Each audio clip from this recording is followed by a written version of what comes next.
سیدنا و مولانا محمد و اصحاب سیدنا و مولانا محمد و بارک وسلم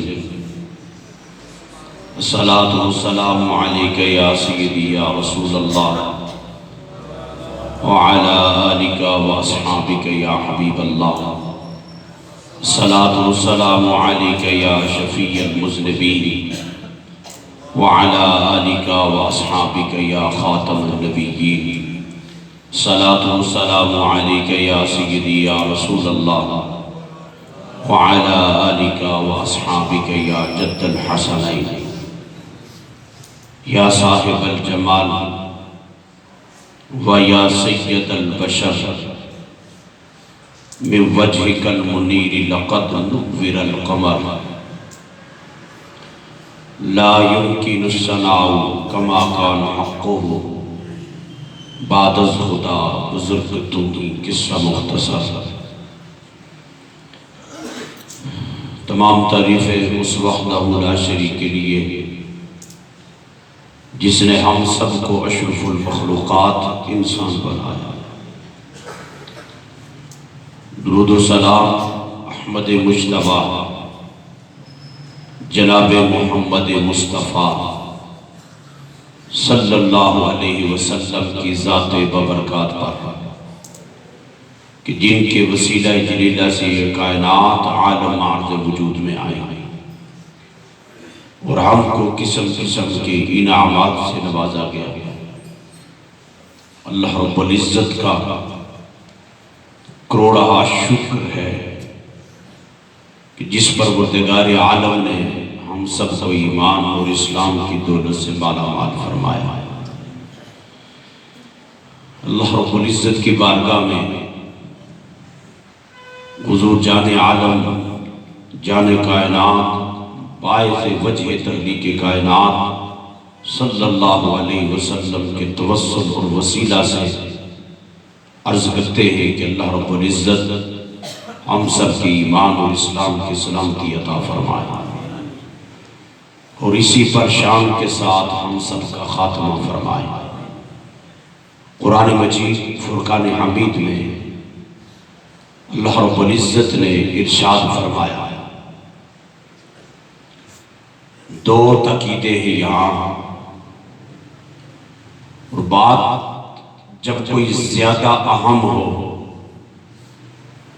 تو اللہ رب العزت اس بات پر زور دے کر مجھے اور آپ کو سمجھانا چاہتے ہیں. قرآن مجید میں اللہ پاک نے ارشاد فرمایا لَقَدْ كَانَ لَكُمْ فِي رَسُولِ اللَّهِ أُسْوَةٌ حَسَنَةٌ کہ تحقیق تمہارے لیے زندگی گزارنے کا بہترین طریقہ زندگی خوبصورت انداز میں گزارنے کا بہترین راستہ فرمایا وہ تمہارے لیے میرے محبوب کریم صلی اللہ علیہ وسلم کا طریقہ اور اسوہ حسنہ ہے. اور یہ ہے کن لوگوں کے لیے؟ فرمایا یہ کافروں کے لیے نہیں ہے. آگے اللہ رب العزت نے جن لوگوں نے حضور صلی اللہ علیہ وسلم کے اسوہ کو اپنی زندگی میں اپنایا ہے، حضور کی سیرت پر عمل کیا ہے، حضور کی سنت کو اپنایا ہے، اللہ رب العزت فرماتے لمن کان یرجو اللہ والیوم الآخر. کہا تمہیں اگر یہ امید ہے اللہ کی ذات پر، تمہیں یہ تیقن ہے اللہ کی ذات پر، تم اللہ کی ملاقات کے لیے امید رکھتے ہو اور آخرت پر یقین رکھتے ہو، وَذَكَرَ اللَّهَ كَثِيرًا فرمایا پھر تمہارا اگر اللہ کی ذات پر ایمان ہے، یقین ہے، ملاقات کا شوق ہے، آخرت پر یقین ہے، آخرت پر امید ہے، تو فرمایا پھر ان لوگوں کی پہچان کیا ہے؟ وہ تھوڑا ذکر نہیں کرتے، کثرت کے ساتھ اللہ کا ذکر کرتے ہیں، کثرت کے ساتھ اللہ کو یاد کرتے ہیں۔ فرمایا 63 سالہ زندگی میرے محبوب کریم صلی اللہ علیہ وسلم کی تمہارے سامنے موجود ہے۔ زندگی کا کوئی شعبہ ہو، کوئی تاجر ہے، کوئی وزیر ہے، کوئی وکیل ہے، کوئی قاضی ہے، کوئی جج ہے، کوئی حافظ ہے، کوئی نمازی ہے، کوئی غازی ہے، کوئی مجاہد ہے، کوئی بھی ہے، وہ جس راستے پر کامیاب ہونا چاہتا ہے اس کی کامیابی کا راز میں نے محبوب کریم کی سیرت میں رکھا ہے۔ اور میں تمہیں ادھر ادھر دیکھنے کی ضرورت نہیں ہے، ادھر ادھر بھاگنے کی ضرورت بھی نہیں ہے۔ کسی اور کو آپ کسی اور سے کوئی بات لیں بھی نہ، فرمایا جب کہیں مشکل پڑ جائے، نکلنے کا راستہ نہ ملتا ہو، کامیابی تمہارا مقدر نہ ٹھہرتی ہو، تو فرمایا تم میرے محبوب کی سیرت کو کھول کر پڑھنا شروع ہو جاؤ۔ جو میرے محبوب نے عمل کیا ہے، فرمایا تم عمل کر لو، میں محبوب کی سنت کے توسل سے تمہیں کامیابی اور فتح عطا فرماؤں۔ یعنی اللہ رب العزت نے حضور کی سیرت اور حضور کا کردار اور حضور کا عمل اتنا اللہ کو پسند آیا، کہا جو میری ملاقات کا شوق رکھتا ہے۔ کون بندہ ہے جس کے دل میں یہ بات نہیں مچل رہی کہ مجھے رب کی ملاقات نصیب ہو، وہ رب کی شوق اور محبت میں تڑپتا ہے، تو کہا ملاقات کروں گا، بغیر حجاب کے دیدار کرواؤں گا، میں ان کو کرواؤں گا جو مصطفیٰ کی سیرت کو اوڑھنا بچا لیتے ہیں، جو حضور کی سیرت کو اپنی زندگی میں داخل کر لیتے ہیں۔ کھانا کیسے ہے، پینا کیسے ہے، بیٹھنا کیسے ہے، گفتگو کیسے کرنی ہے۔ بندہ کبھی بھی جب اس زبان پر جھوٹ لاتا ہے تو اس کے دل کے اندر یہ خیال تو آتا ہے یہ اللہ کو پسند نہیں ہے، یہ محبوب کریم کو پسند نہیں ہے۔ تو فرمایا یہ جو تمہارے اندر یہ جو چیز پیدا ہوئی ہے کہ میں جھوٹ تو بول رہا ہوں لیکن یہ اللہ اور اس کے رسول کو پسند نہیں ہے، فرمایا کہ تم نے چھوڑ دیا ہے، یہی تو مصطفیٰ کی سیرت ہے۔ زندگی کے کسی شعبے میں ہو، فرمایا تمہارا کام ہے مصطفیٰ کریم کی دامن کے ساتھ وابستہ ہو کر حضور کی سیرت پر اپنا لو۔ فرمایا اللہ تمہیں یہ گارنٹی دیتا ہے تمہیں اللہ ناکام نہیں کرے گا، فتح عطا فرمائے گا۔ اتنا وقت نہیں ہوتا ہے، حضور کی حدیث ہے، آقا علیہ السلام کے صحابی ہیں حضرت ابو ہریرہ رضی اللہ تعالیٰ عنہ، یہ وہ صحابی ہیں کثرت کے ساتھ حضور کا فرمان انہوں نے لوگوں کو پہنچایا ہے، روایت کی ہے۔ بہت سارے صحابہ ان کے پاس بیٹھے اور کہنے لگے ابو ہریرہ یہ کیا راز ہے کہ اتنی کثرت کے ساتھ تیرا نام حدیث مبارکہ میں آیا ہے، ہمارا نہیں آیا؟ آئے گلنا کرنا لیتے ہر دور بھی چرے نا انہا کیا ساتھ پیچھے نہیں گیا، ہر جگہ تم آگے نظر آتے ہو۔ یہ فرمان ابو ہریرہ نے روایت کی، یہ روایت کی، یہ روایت کی، راز کیا ہے؟ ابو ہریرہ نے بڑے سادے انداز میں جواب دیا، فرمایا تم لوگ مال کماتے رہے، تم لوگ تجارت کرتے رہے، تم لوگ کھیتی باڑی کرتے رہے، میں مسکین ابو ہریرہ۔ جملے دیکھو نا کیا کہا، میں مسکین ابو ہریرہ، آپ مال کے پیچھے لگے رہے، تجارت کرتے رہے، کھیتی باڑی کرتے رہے۔ بہت سارے صحابہ نے تجارت کی ہے، کھیتی باڑی کی ہے، یہ منع نہیں ہے، کرنی چاہیے، ثواب ہے، حلال پکیرہ روزی کمانی چاہیے۔ کہا تم وہ کرتے رہے، میں مسکین ابو ہریرہ ہر وقت حضور کے دامن میں بیٹھا رہتا تھا، اس لیے میں روایت پیدا کرتا ہوں۔ آپ فرماتے ایک دن بھوک لگی، بہت دن ہو گئے کھانے کو کچھ نہیں ملا. کہتے ہیں حضور نے منع بھی کیا تھا کہ کسی کے سامنے ہاتھ نہیں پھیلانا. یہ انسان کی توہین ہے. جب بھی ہاتھ پھیلائے مانگے، دامن پھیلائے تو فرمایا اس سے مانگو، وہ اتنا بڑا سخی ہے جو اس کے در کا مانگتا ہو جاتا ہے، خالی نہیں جاتا. ابو ہریرہ کہتے ہیں بھوک لگی، کسی سے مانگ بھی نہیں رہا تھا، چہرے پر نقاہت، کمزوری. اب بات بڑی دھیان اور توجہ سے سننی ہے. کہتے ہیں میں مسجد نبوی شریف میں چلا گیا، دروازے پر بیٹھ گیا. میں نے سوچا کہ کوئی آنے والا مجھے دیکھے گا، چہرہ دیکھ کر پتہ چل جائے گا اور مجھ سے میرا حال پوچھے گا. کہتے ہیں میں بیٹھ گیا، جو آتا مجھ سے پوچھتا نہیں ہے، اندر چلا جاتا ہے. کہتے ہیں میں بیٹھا رہا، اتنی دیر میں پھر میں نے سوچا کہ سارے جا رہے ہیں، میرا حال ہی نہیں پوچھتے. سیدنا صدیق اکبر آئے. کہتے میں ان سوال کو نہیں کر سکتا تھا، اپنا راز خود نہیں بتا سکتا. میں نے ایک مسئلہ پوچھا، قرآن کی آیت پڑھی. میں نے کہا ہو سکتا ہے کہ یہ ٹھہرے، مسئلہ بیان کرتے کرتے وہ مجھ سے جب بات کریں گے تو انہیں سمجھ آ جائے گی کہ ابو ہریرہ کتنے دنوں سے بھوکا ہے.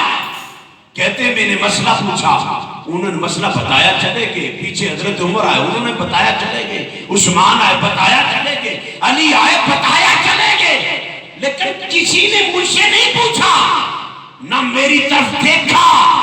کہتے اتنی دیر ہوئی، آمنہ کا لال، مدینے کا چاند، حضور آئے.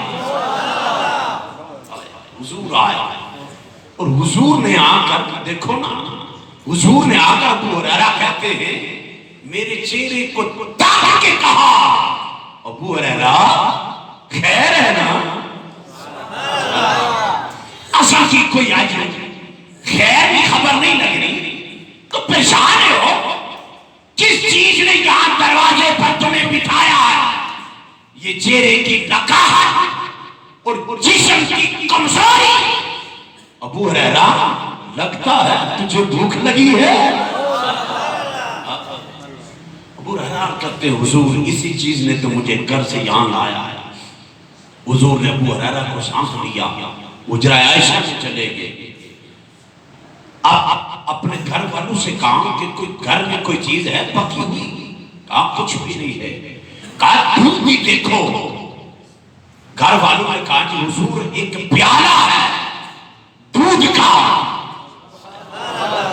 حضور ایک پیالہ ہے دودھ کا، وہ ہے.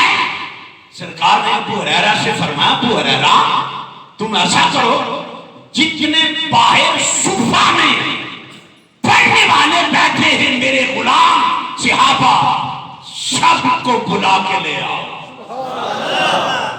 کیا؟ سب کو بلا کے لے آؤ. اب بھائی توجہ کرنا، دودھ کا ایک پیالہ ہے. صحابہ کرام کی تعداد کثرت کے ساتھ ہے، تقریباً 70 صحابہ ہیں. بلا کے لے آئے. حضور نے فرمایا ابو ہریرہ یہ پیالہ دودھ کا پکڑو، دائیں جانب سے شروع کرو پلانا. کیا کرنا ہے؟ دائیں جانب سے پلانا شروع کرو. ابو ہریرہ کہتے ہیں ظاہر انسان تھے، دل میں خیال آیا دودھ کا اتنا سا پیالہ ہے، اتنے صحابہ کرام ہیں تو مجھے تو بھوک زیادہ لگی ہے. یہ تو کوئی ایک پی لے گا، میرے لیے تو نہیں بچے گا. حضور دلوں کے رازوں سے واقف تھے. سرکار نے فرمایا ابو ہریرہ شروع کرو. ابو ہریرہ کہتے ہیں دائیں جانب سے. میں نے ایک اپنے دوست یار بیلی کو دیا، اس نے جی بھر کے دودھ پیا. میں نے پلٹ کر پیالے کی طرف دیکھا، ایک گھونٹ بھی دودھ کم نہیں ہوا. وہ کیسا طالب ہے، ایسا کوئی طالب ہے نکی ہوگا جیسا حق تعالی ہے، ایسا کوئی محبوب کی ہے نہ ہوگا، جیسا کملی والا ہے اور دیکھنے والوں نے دیکھا یہ منظر اپنی آنکھوں سے، دودھ کا ایک پیالہ ہے، 70 پینے والے دیکھنے والوں نے دیکھا منظر یہ اپنی آنکھوں سے۔ ابو ہریرہ کہتے ہیں میں پلاتا رہا، جب پلا کر آخری پر پہنچانا 70 صحابہ نے دودھ پیا، پیالہ اسی طرح بھرا ہوا ہے۔ اب کہتے ہیں جب پلا چکا نا تو سرکار نے میری طرف متوجہ ہوئے، فرمایا ابو ہریرہ جی پیو نا، کہتے میں نے ایک مرتبہ پیا، حضور نے فرمایا نہیں ایک دفعہ پھر پیو نا، آخری جو ایسے بھوک لگی ہے، کہتے دوسری مرتبہ میں نے پیا نا، سرکار نے فرمایا ابو ہریرہ ایک مرتبہ پھر پیا نا۔ اور ابو ہریرہ کیا کہتے ہیں میں نے آگے سے عرض کی حضور اب گنجائش ہی نہیں رہی ہے نا، کہتے میں نے بھی جی بھر کے دودھ پیا، پھر میں نے وہ دودھ حضور کو پیش کیا، 70 صحابہ کا پینے کے بعد آخر پر آمنہ کے لال خود پی رہے ہیں۔ بھائی توجہ کرنا، ہم اسے کہتے ہیں ایک باپ بیٹے کا جھوٹا نہیں پیتا، بھائی بھائی کا جھوٹا نہیں پیتا، کہتے ہیں مجھے نفرت آتی ہے۔ سرکار نے 70 صحابہ کا جھوٹا پی کر دنیا والوں کو بتایا ہے اگر کائنات میں شہنشاہی کرنی ہے تو میری سیرت پر عمل کرو، مومن کا جھوٹا پینے سے بیمار نہیں ہوگا، اللہ نے شفا رکھی ہے۔ یہ حضور کا عمل ہے، یہ حضور کی سیرت ہے۔ فرمایا ابو ہریرہ 70 نے پیا ہے، تو نے بھی پیا ہے، آخر میں خود نبیوں کا سلطان بھی رہا ہے۔ اللہ رب العزت کی بارگاہ میں دعا کرتے ہیں کہ رب ذوالجلال مجھے بھی اور آپ کو بھی حضور کی سیرت اور حضور کے ساتھ محبت کی توفیق نصیب فرمائے۔ زندگی رہی تو 2-4 جمعہ مبارک سے آگے چلیں گے۔ واخر دعوانا ان الحمدللہ رب العالمین۔